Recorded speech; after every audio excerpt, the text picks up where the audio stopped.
right, recording is going, chat is enabled. We are good to go. Good morning, good morning. Welcome, welcome. It is September 17th, it's Tuesday. While we give everybody a couple minutes to log in, get all the audio going, all of your sound adjusted, all that good stuff. We do encourage you to use the chat for this DBE task force workshop. If you'd like to use the chat, please do feel free to send us a hello, greet everybody. It's our virtual networking, if you will. We love to see the chat kind of, light up and see who all is here. So good morning, good morning. My name is Rebecca Morris with the Arizona Builders Exchange. Happy to facilitate the meeting and get it kicked off. Couple notes, again, using the chat. Those are fantastic for little comments, great for greetings and whatnot. If you do have a question, however, as we get going into the main program topic of best practices, if you have a specific question for our presenter, please do use the Q&A. So it is slightly different than the chat. The Q&A just kind of holds it, like kind of puts a pin in it, if you will, and lets us come back to it. So it doesn't get lost. That one very much holds it. It's fantastic. But if you have little comments or, links, helpful links and whatnot, Alexa with ADOT is fantastic at putting helpful links and sharing materials in the chat. So definitely keep your eye on the chat. And then again, if you do have a question for our presenter, please do use the Q&A. So with that, I would like to invite, let's invite Lorena Nava. Lorena with ADOT DBE Supportive Services. Would you give us a couple updates and announcements from ADOT? Absolutely. Hello, good morning, and thank you all for joining us today. Just a reminder, our DBE and Small Business Conference is back in person this year on October 22nd. It's going to be held at the Delta Hotel in Mesa. It's going to be a big day packed with big opportunities centered around our theme this year, which is big, bridging inclusive growth for DBEs and small businesses. We'll have plenty of opportunities for you to network with primes, DBEs, and small businesses, hear from our transportation leadership, and attend 4 educational workshops to learn about certified payroll, estimating, finding capital, legal issues facing small businesses, and also hear from our Prime Perspectives panel and learn more about electric vehicle infrastructure projects going on in our state during the panel discussions. So please join us. There's going to be plenty of other opportunities to also meet with primes on speed appointments one-on-one. And then it's only $50 to attend, but if you register before September 22nd, it'll only be $40. And there are also sponsorships available if you would like to exhibit or contribute as a sponsor to the conference. Those are available online, and we'll also drop a link in the chat so that you can check those out. So we hope to see you all there. And secondly, our Q4 virtual task force meeting and workshop. Those will be held on November 14th and December 3rd from 9 to 10:30. Both are virtual. We are working on the topics, but we'll have those in for you soon. So please be sure to check out or keep a lookout for the link, and so that you can register for those and make sure you hold the dates. And as always, feel free to stay in touch with myself or Alexa, our specialist, and our DBESS communications. Thank you. Thank you so much, Lorena. I appreciate that. All right. And with that, we don't have any other announcements. If you did miss our meeting last week, we did send out the link to the recording. That one had some great program or department updates from ADOT.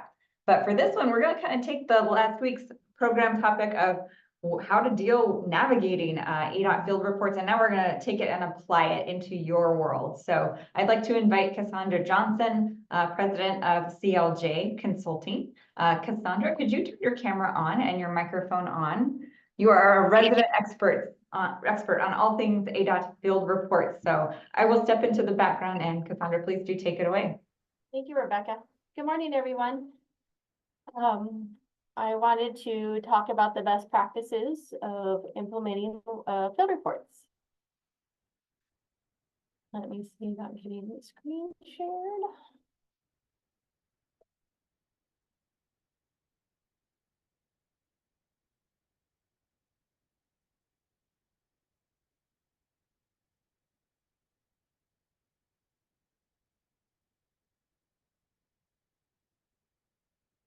So this would be a follow-up to, last week's, field reports work, task force meeting.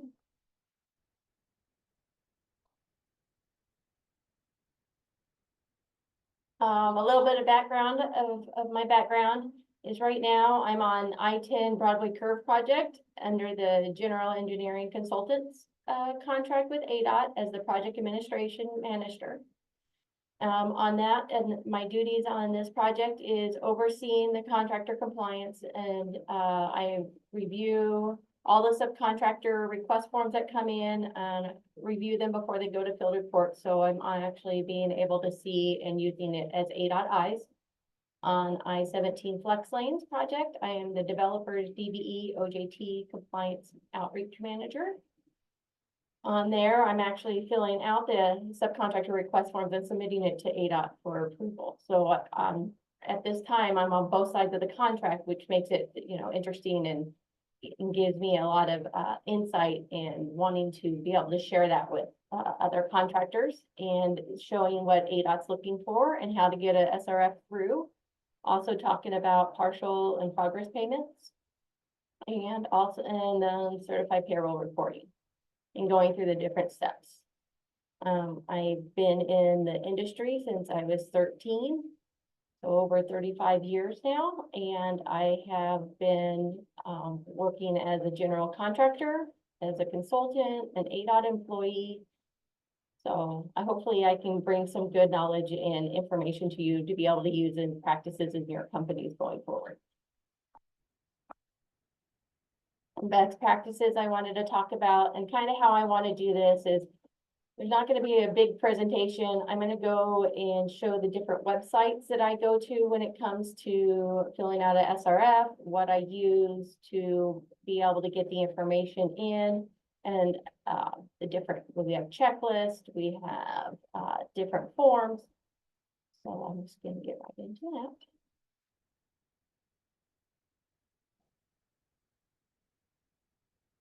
So here, sorry, many screens. So one of the things that I've created for my team and that my team uses is the SRF information checklist. It helps gather all the information that you're going to need to be able to fill out the form. One suggestion that I have is to get the information all in order before you're doing the SRF, because the SRF on DocuSign does have a timeout. So if you're in there and you have to step away and you come back, it doesn't always save the information and you'll have to start over again.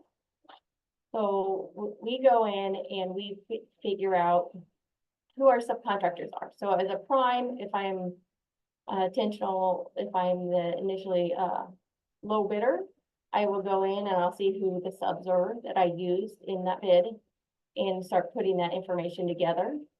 And then as a sub, you can still follow the same kind of practice because you might have other subs underneath you that you're going to need to have that information. I go in and I look at the quotes, I look at contract documents, I work with the project manager and the estimators, and I get that information showing the contract value, what the bid items are, and gathering as much information as possible that you can. And then we're able to fill out this checklist. Up top here are different resources that we use to be able to get the correct spelling of a contractor's name, if they're what their ROC, their contractor's license is, if they don't have a contractor's license, because there are different scopes of work that don't require a contractor's license, we go to the Arizona Corporation Commission to be able to get this. So back a long time ago when Eula Hill worked at field reports, these were the different areas and different websites that she taught me how to go and look for things and get the subcontractors' information accurate and correct. One of the requirements also that ADOT has is making sure in the standard specs that that there's not been a contractor that's been debarred. So we also look at sam.gov. And what I do when I first begin is I will come over to the AZU Tracks website, and you can type in what contractor you're looking for. So we'll put CLJ. Here, it's gonna show you if they're a DBE or not a DBE, the spelling of their name, what the next code is. And then that's the first step I take, is looking at U-Tracks. Because one of the requirements is also that the sub has to be registered in U-Tracks.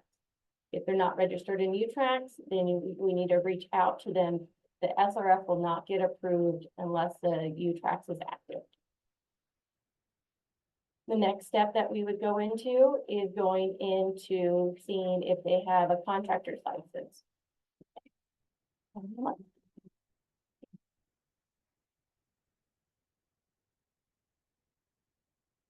So, and here you can come in and you can put in the contractor's name. And then you'll be able to look to see if they have a contractor's license and if it's active or not active. If they do not have a contractor's license, because they're not required to, then this is where I would go back into the Arizona Corporation Commission. And type in the name, and then this way you're able to pull up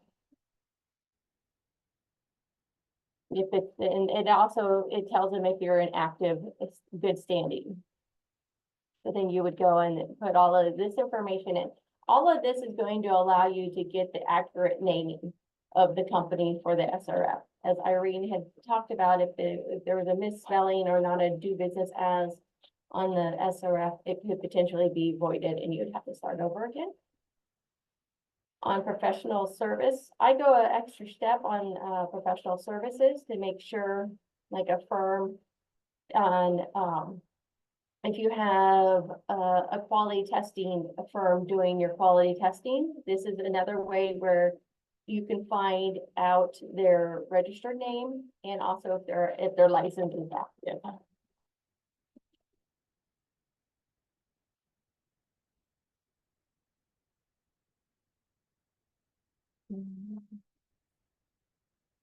Oh,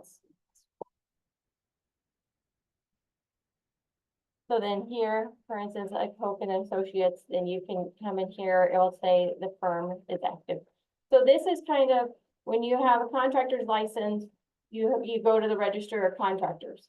And then if you're gonna be if you have a professional service, and you're certified, then you would go to, the BTR website, the State Board of Technical Registration. These are the different areas of the house that you can go and find the information that you need for different subcontractors.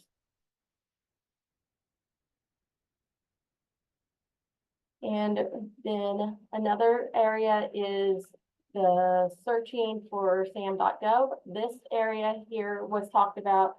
This is seeing if there's a contractor that's been debarred or if there's any issues. This is where you would go to find out that information.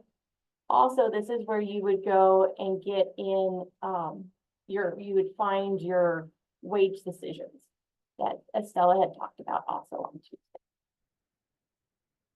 So let's see.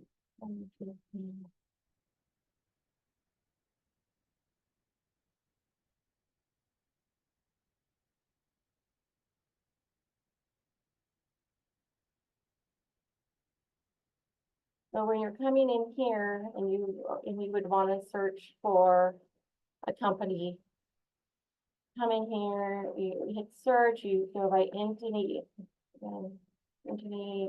information.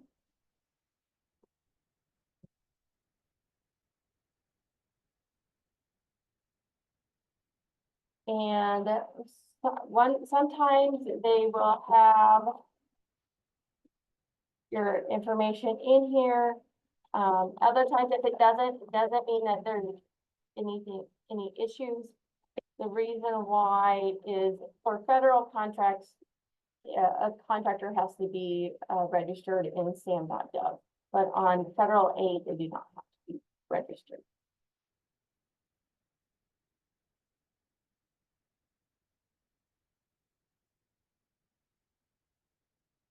So those are the different areas that I use to be able to gather the contractor information. One of the things that you also need to have is have their federal ID number. So a W-9 would be able to provide that to make sure it's accurate. And then when you have all this information gathered, then this is where then I would go over to ADOT's website. And then I click on business.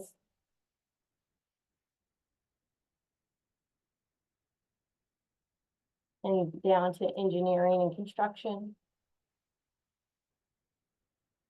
The construction, and then this is where you have your contractor information where you can get your SRFs, your conformance requests. So then over here, this is when Irene was talking last week about the frequently asked questions. This is the area in their website that you can go and be able to get any kind of questions that you need answered. When can a subcontractor start working? We'll talk about that. But your forms and documents. This is where you're going to go in and find your subcontractor request forms. There was the ones from bids after July 1st, 2016, and then the one that we talked about on after October 23rd, 23. This one here, these links here have the new FHWA 1273. And then these links are used for all of your hard bid projects. And then we have our special, our P3 projects that each individual contract has their own SRF due or according to the different types of subcontractors and tier paths.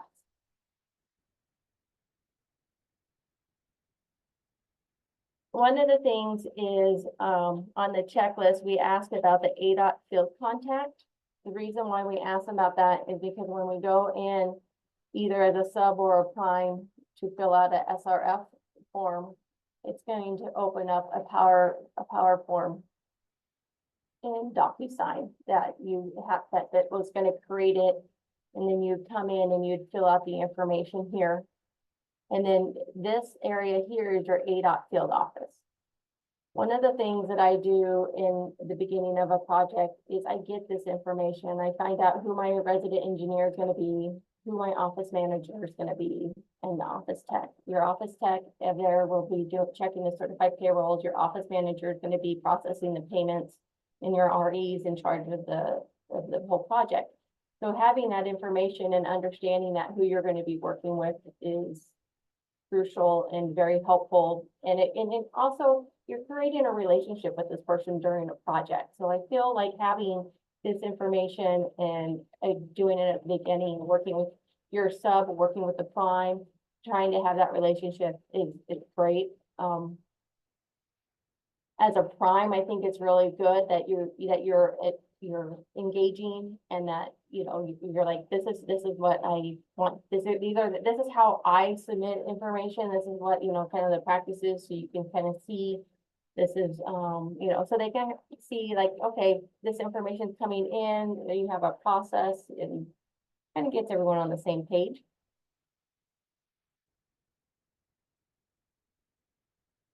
And when we go back, and I'm going to share after this training, I'll share the SRF checklist and the certified payroll checklist with everyone.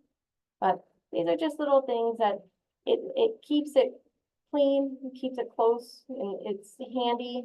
And and if something does happen and you get pulled away, you can come back to where you left off and be like, okay, and not have to reinvent the wheel or start all over again.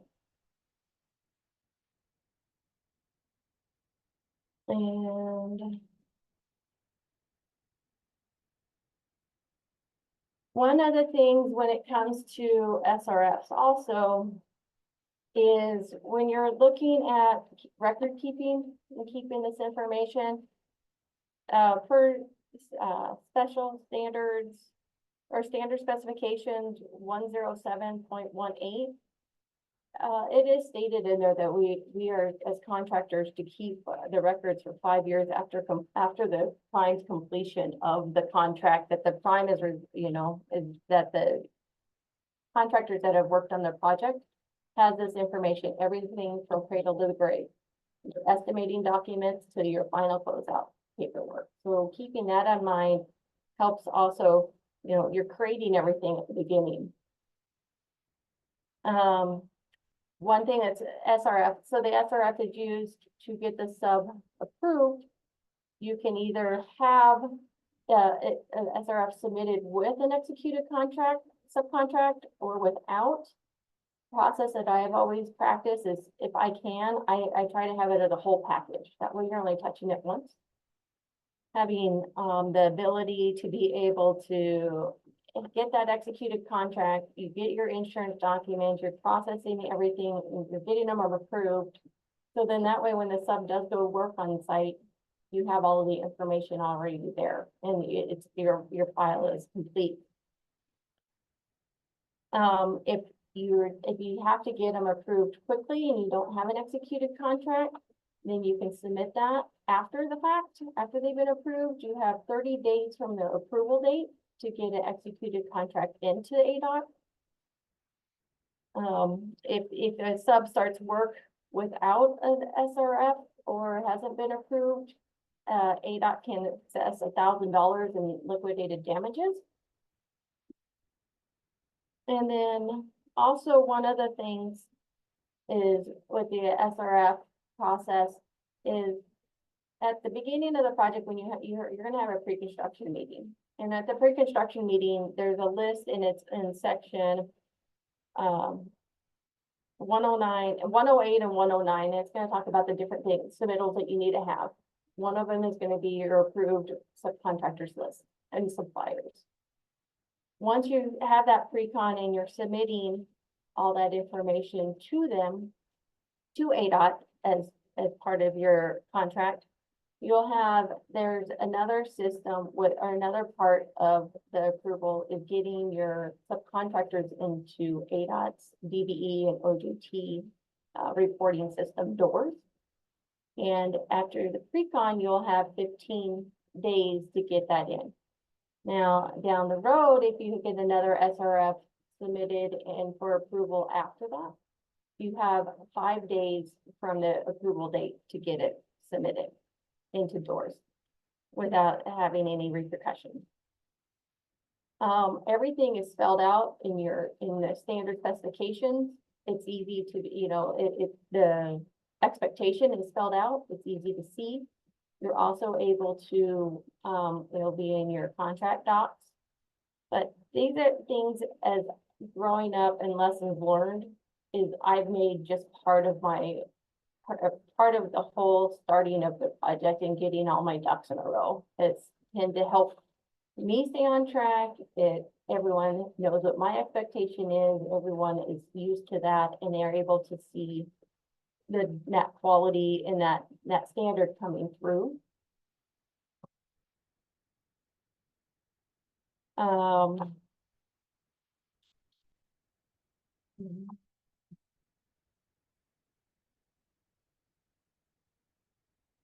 Is there any questions in regards to SRF before I go on to talking about pavement?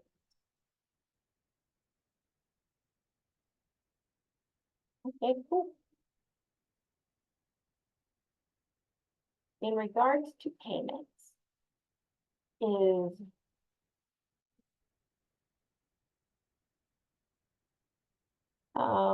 let's see here. I'm just gonna leave this.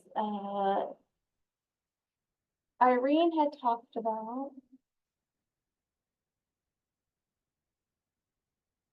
Well, Irene had talked about partial payments and progress payments and diaries and keeping track of quantities.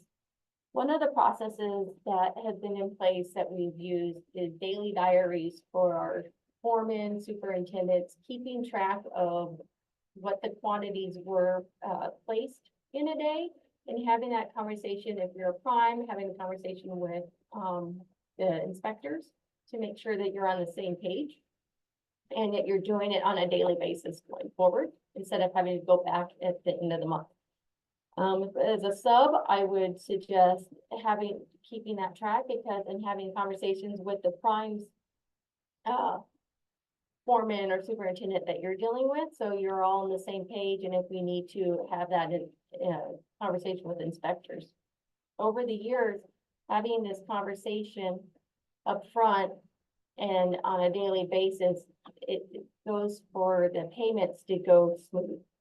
We have a cutoff at the first Wednesday of every month, so if you're keeping up on it, then it should be, once that cutoff is, you should know what your quantities are. If there's any discrepancies after that, then you can have that discussion, but you're already getting the information that you need.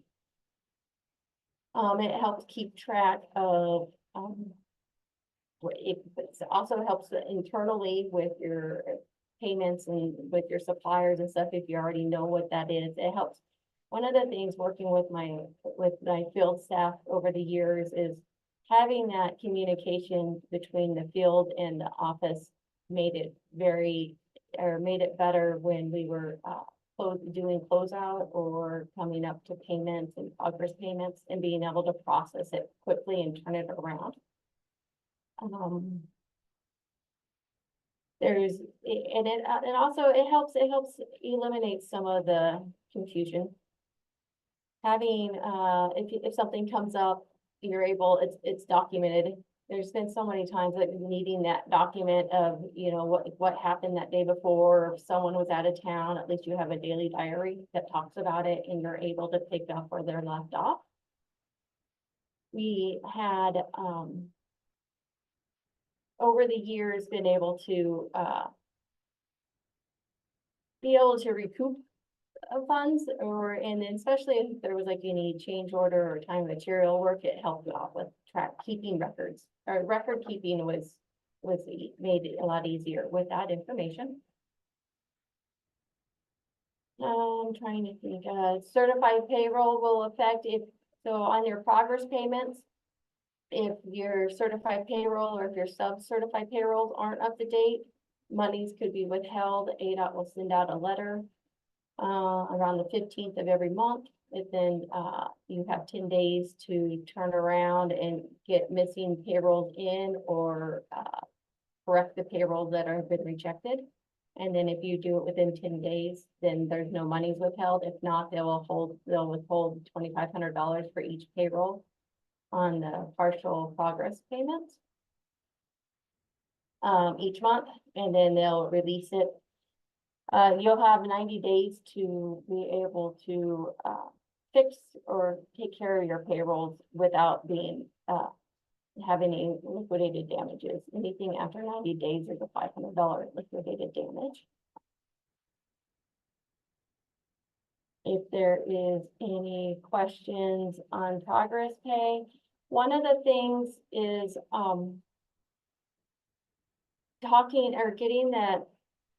getting the estimate before it's getting saved is crucial. That way you can verify that your quantities that you show and everything, that you're able to verify that. So one of the things that ADOT has asked is that as a contractor, if you're a sub, to reach out to your prime, ask them for a copy of the draft pay estimate so you're able to verify your quantities. If you have any issues getting that from the prime, then you to reach out to your field office, your resident engineer, office manager, or inspector. That way you're able to have that communication. So that's another reason why to have that at the beginning of your job, to get their contact information. And then a last resort would be reach out to field reports. I haven't had any issues trying to get the copy of the pay estimate, and so as long as that's you have that conversation and you're making that your expectation, I think that should work out.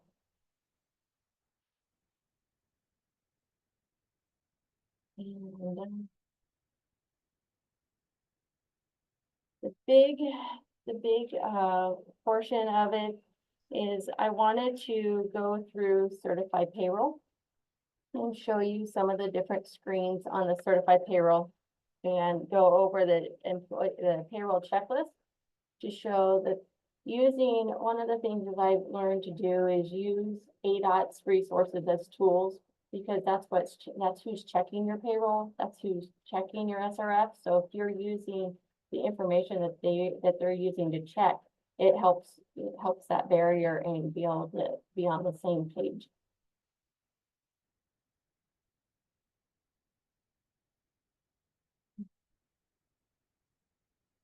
This is the payroll checklist. And I have made little notes here talking about, there's going to be attachment to it. So it connects to Estella's slides. And they'll have attachments to the checklist so you can review and reference what each box and number refers to. So, the first one, when the subcontractor is approved to start to work, if the company.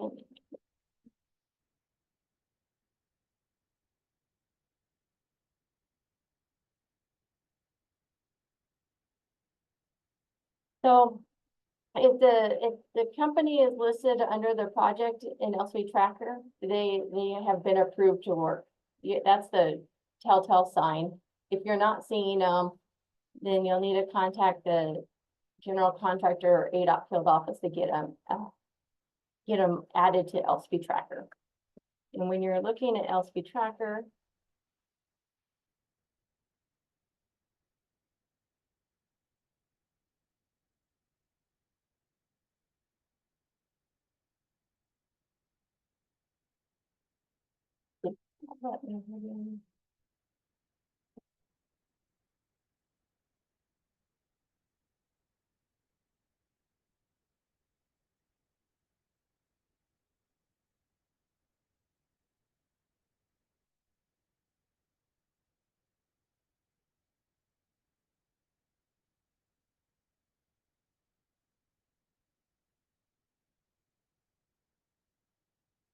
so when I'm looking in LSP tracker and I'm wanting to know if there is a contractor that's been approved, I log in and I go to reports.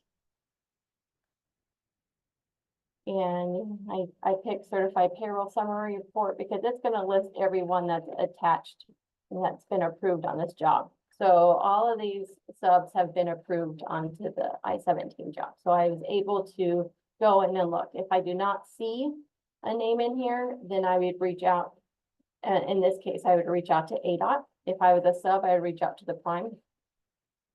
There's also in here, when you click on them, you'll see the different tiers of contractors. So a sub could have multiple contracts on one project, and they will be broken out according to whatever whoever their contract is with.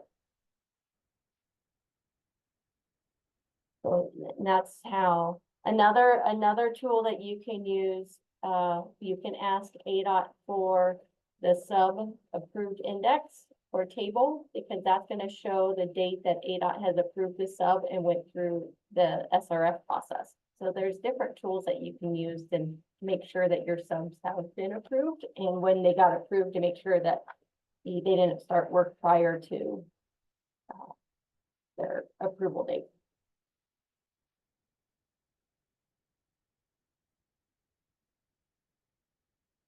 Other things that you can look for in then for certified payroll is this checklist. It talks about if the subcontractor starts before the subcontractor is approved, a letter is required from the prime. That's changed a little bit. That will also, that's when the $1,000 of liquidated damages come into play. Then here, payrolls are to be submitted through LC tracker within 7 days of the regular pay date. So it tells you exactly what the expectation is. I think it's a very useful checklist. not everyone prefer or uses checklists, but I think it's helpful just to keep so you know what the expectation is. Does the employee, and then it's gonna ask you if the employee's number appear to be a social. If it does, this is gonna explain to you why it's getting kicked back. The hourly pay rate. So one of the things too, looking at an LCP tracker is being able to follow. I did an example of a payroll and then put,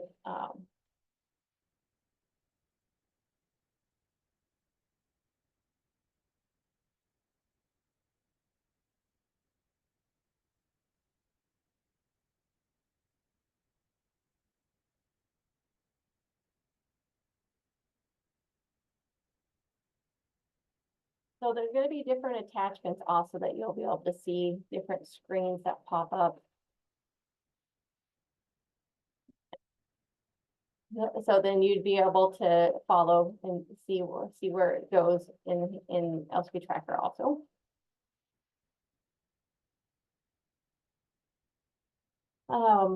When you're looking at payrolls, looking at the different areas here, let me pull up a payrolls.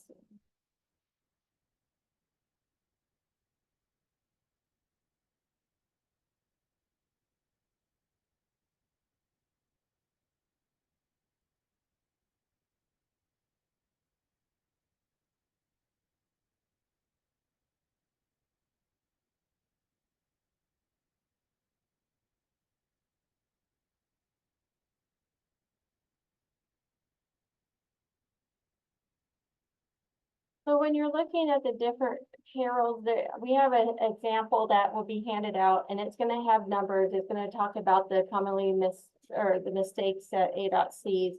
And it's gonna be the name. If this was a social, then it would get kicked back. It just has to be the last four. They're gonna check the work classification.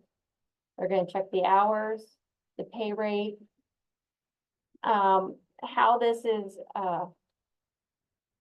shown is everything in this area, hours worked each day, that's going to be project specific up to this project dollar amount. And then all projects and going to the right of your federal taxes and everything, that is payment specific. That is going to be your week paycheck and being reported. Up here in the white sections, this is all of your taxes, federal tax, social security, income. Other deductions is here, savings, total deductions, and then everything in a shaded area, if there was any value in the shaded area, that's gonna be for your third party fringe benefits, paying into an approved plan. And so that's when we were talking about fringe benefits last week and having to submit the information to field reports for approval. This is where that's going to show up as.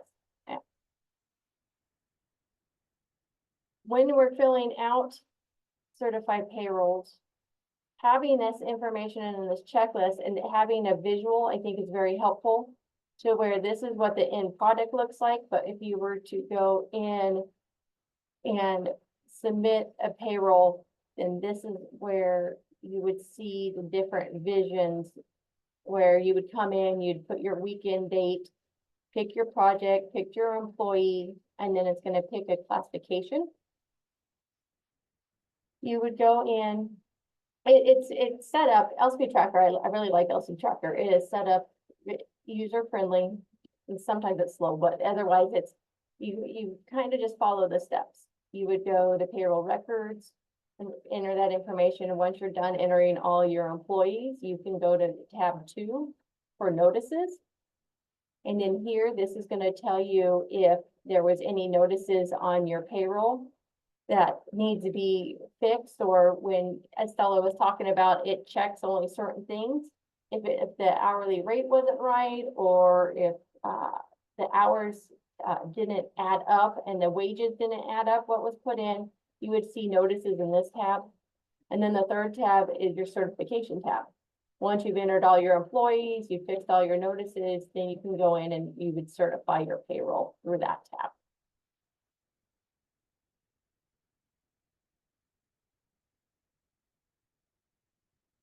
And that's where then you have your hourly rate pay field. So, and this goes in order of how it's getting entered into LSP Tracker. So it's easy to be able to follow through and see where the information is coming from.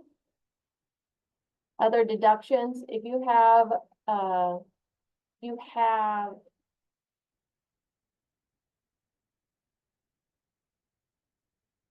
any and other deductions here, there has to be an other deduction note. It's mandatory for the other deduction notes to be in there. And then you'll also have to have an employee authorization deduction form, the EAD, or it also could be called a wage deduction form. That's something to make note of. And it talks about it here. And we're gonna provide samples of that. If an employee has been misclassified, then this is gonna explain to you if it comes back, if the certified payroll comes back and has been rejected due to misclassification or underpaid for work. These are the different items that ADOT's gonna ask for. They're gonna ask for copies of the daily logs, employee timesheets, paycheck details, if there is dollars owed to the employee for back wages, and you'll have to provide their original documentation and also the back wage check. If it's multiple, if there's something that happened in multiple, there's a spreadsheet that we've been using where it helps us figure out what was paid, what was owed, and what the balance is. And then it talks about revising certified payroll reports upon approval and including the wages owed on future certified payroll. And then it talks about before approving the payroll process, all interviews associated with said payroll. This is where, when your inspector goes out in the field and they interview the employees to figure out what their work is, their scope of work, and then they make a note of if they're on a piece of equipment, what tools they were using to help determine, what classification that employee would fall under.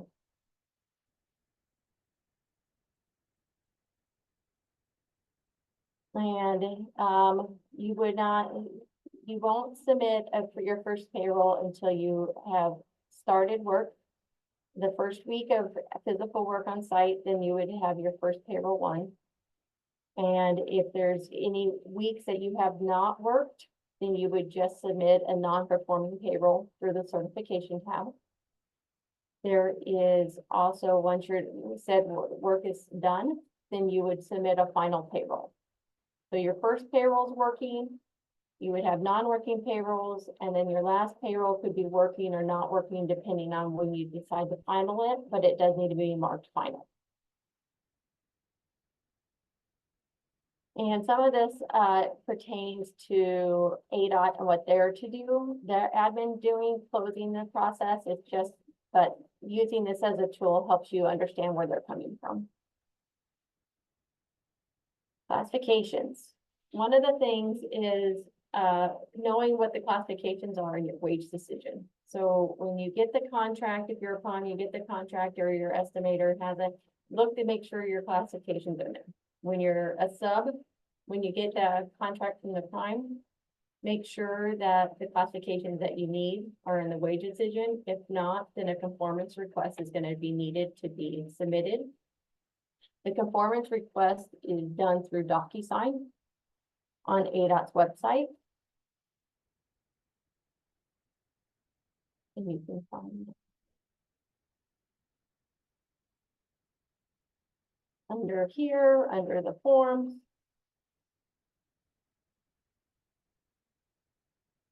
There's your conformance request here. There's one for the primes to fill out and a conformance request for the subcontractors to fill out.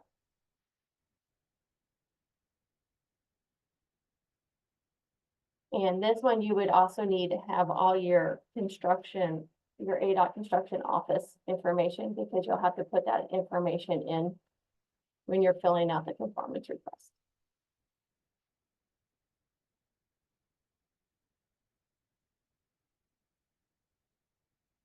Fringe contributions. Under here, these are the gray shaded boxes that I was talking about. This is going to a third party fringe, meaning like healthcare, union, anything that is on behalf of the employee. The employer is paying on behalf of the employee, not to the employee, but on behalf. And this would be where you would have an approved plan from field reports that you would submit. There is they have a template to everything that they ask for the fringe plans to be able to be submitted. They have a fringe eval at azdot.gov website it gets submitted to also. They talked about on-the-job training apprentices.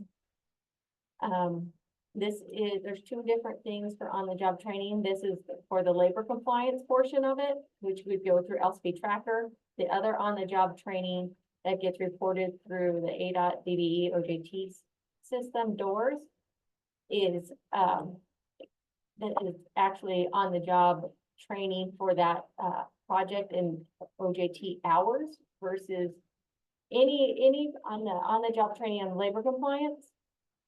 You can have an apprentice or a trainee to be able to work on that project and be able to use them with or without OJT. So when that happens, when the apprentice or trainee maybe on the prevailing wage on the certified payroll, you will need to first input the apprentice / trainee certs into LSP Tracker and request him to be reviewed and accepted. And then also include a work classification form if it's not already in there. You would have to request field reports to add the, say, concrete worker period 1 or carpenter period 1 and have that added so you can add him to the payroll.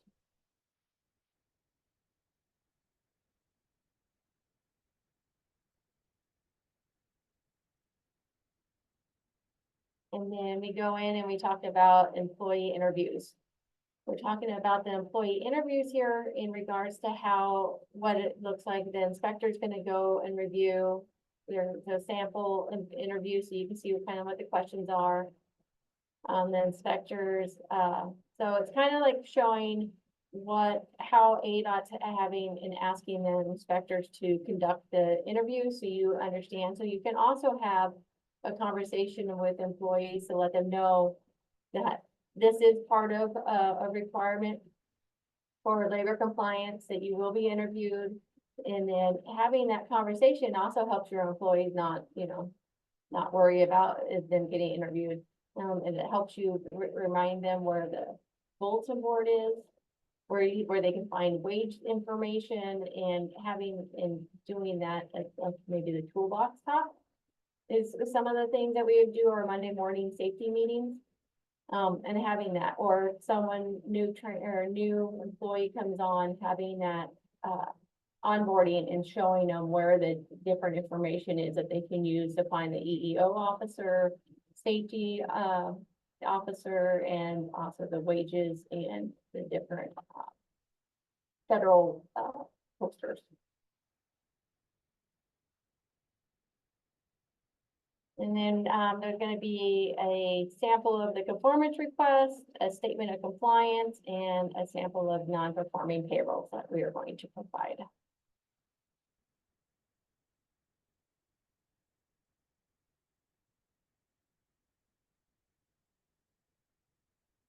Are there any questions?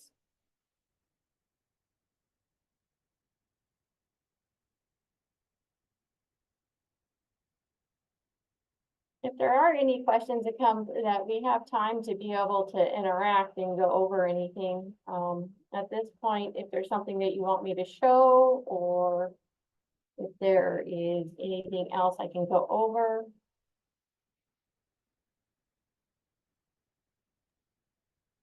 Hey, Cassandra, this is Rebecca. I just want to clarify, will you be sharing all these materials with us? Is that right?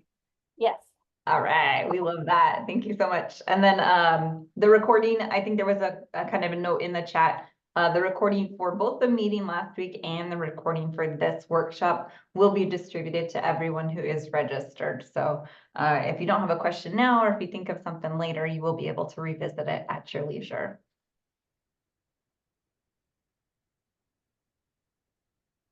Cass, I think you did such a good job. There's no questions at all.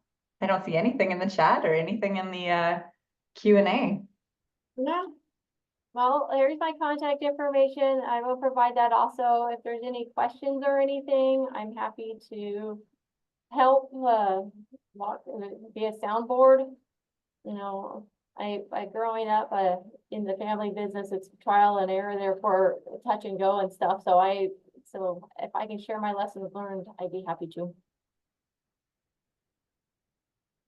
Oh, we appreciate that so much. All right. So we do still have some time. So if there are any questions, if there are any comments, we are keeping our eye on the chat and the Q&A. Cassandra, thank you so much. This was fantastic. Very down to the ground, useful, that, you know, you've been there, you've done that. We cannot thank you for your advice and your lessons learned enough. Thank you. All right. If there is nothing else, I don't see any questions. So if there is nothing else, you know, we'll wrap it up a little bit early. Cool. All right. Cassandra, thank you so much. Thank you to all of our attendees and all of our ADOT representatives on the line. Thank you so much. We will see you again in Q4. Take care, everybody.